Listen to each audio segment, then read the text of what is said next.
মাঝরাত ৩টে বাজে তখন। হঠাৎ আমার ঘুম ভাঙা যায় আর গলাটা যেমন শুকায়ে উঠল। আর যখন আমি জল খাইতে উঠলাম, হঠাৎ আমার বেডরুমের জানলার দিকে নজর পড়ল। তাড়াতাড়ি আমি জানলার সামনে দাঁড়াইলাম। তখন ভাবলাম হয়তো ঘুমের চোখে সবই অস্পষ্ট দেখতে পারতেছি। আর তখনই আমি চমকাই উঠলাম। আর আমার ঘুমটাও তখন ভাঙ্গা গেছিল। তাই আমি ভাবলাম ব্যালকনিতে গিয়া দেখি কি ব্যাপারটা।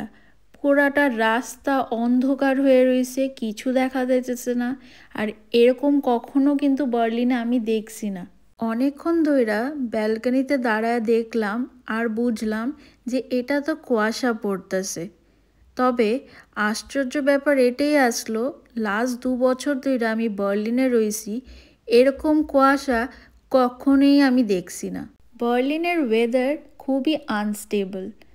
আর তার কারণ হলো বার্লিনে যখন তখন বৃষ্টি হয়। এখানে কিন্তু আলাদা কইরা বৃষ্টির কোনো সিজন নাই।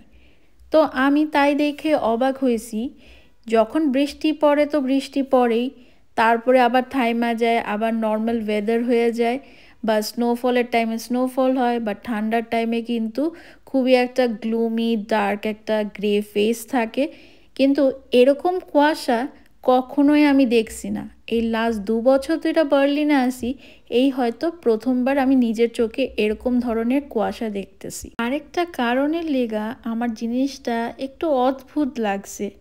তার কারণটা আসলো যে বার্লিনে কিন্তু এখন শীতের সিজন না, এখন স্প্রিং সিজন স্টার্ট হয়ে গেছে। আর সত্যি কথা কইতে এরকম কোনো ঠান্ডা এখন নাই। মানে হ্যাঁ, ডেফিনেটলি ঠান্ডা আছে।